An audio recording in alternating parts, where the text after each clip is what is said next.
So, how do you out-trick the trickster? How do you weave your way past their defenses? Someone who, like yourself, has been immersed in all things hypnosis can surely find a way to detect any attempt to outsmart your awareness, right?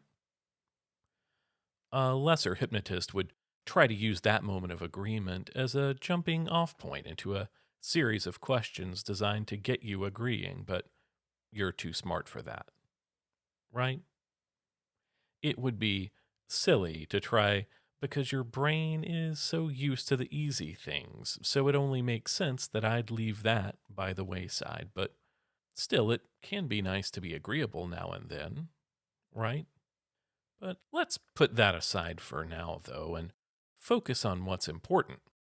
Obviously, I could ask you questions, but I could also shift my voice a bit here and there, slowing it down to that calm, comfortable, steady pace, and then speeding up and winding around and tracking up and over from one sentence to another and back again until that sense of sentences moves faster. And behind your mind, of course, that also means your mind is behind the beat of my words. And if that's true, then it would feel better if my words just stopped. Isn't that right? But your mind was too smart for that, so it kept chasing, but eventually it just keeps chasing itself in circles within circles of borderline nonsense with things and concepts entering and leaving the chat of your mind with a ping and a dip and a flip, and chasing the words and the thoughts and the color of your way that my voice sounds when you see it streaming past you and around you and above you and around you, beneath you, beside you, and the chase goes on until it doesn't even make sense to keep track of this sentence or the next one, and it all became background noise a while ago. In the background, in the background, in the foreground, in the underground, in the downtown, in the uptown, in the small town spirit of cooperation and the sense of belonging and working together to march down and down and down Main Street right to the heart of your increasingly unconscious, right? Yes, and it feels like this isn't going anywhere, or it's going in circles, and the beat goes on, and the beat goes on, and the beat goes on, and the mind goes down, and you eventually realize the effort's not worth the effort at all. The effort of letting go or holding on, so you just stop and sink and fall and drop just like that. And you feel those signs of trance and drifting and floating and dreaming that you recognize on the most instinctive, automatic levels now. And you recall the times it's felt so good to let things go for a bit, and that does feel good, doesn't it? That's right. That's right.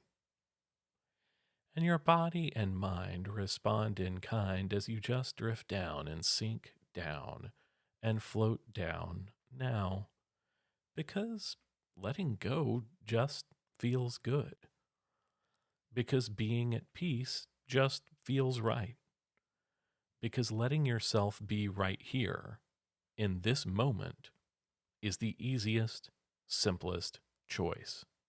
It's as easy as the way you breathe without thinking.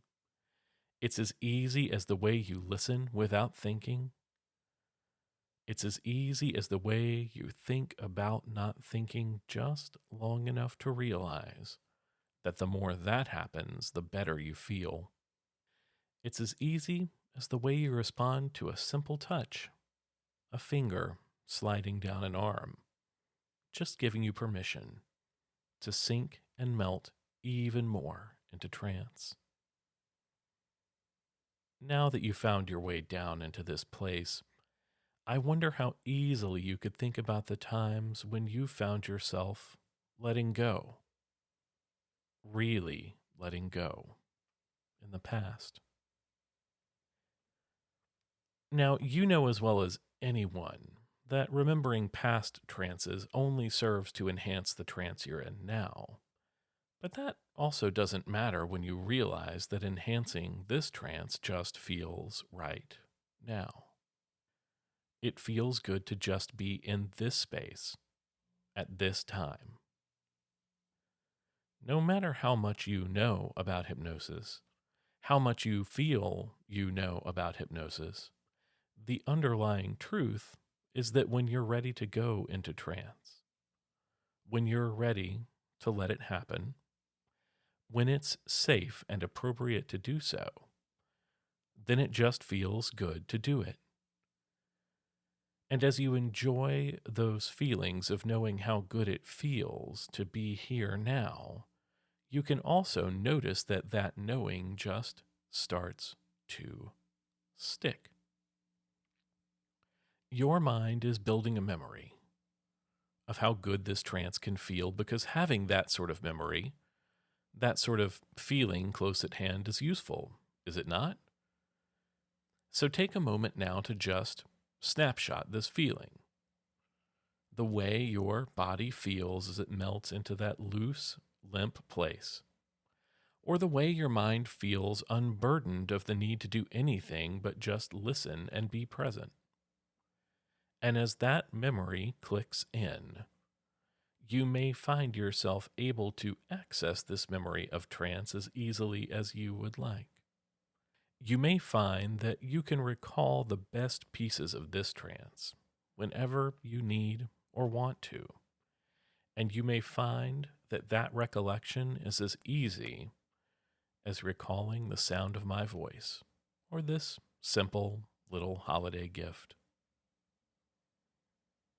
But for now, though, it's time to start your journey back up out of trance, taking your time doing so and feeling very good, holding on to the best pieces of trance, even as you emerge back on the count of 5, with 1 easing your way back up, at 2 feeling better and better, at 3 just holding on to those cozy feelings of trance, those good bits to just keep with you for the rest of the day. At 4, you're almost all the way back.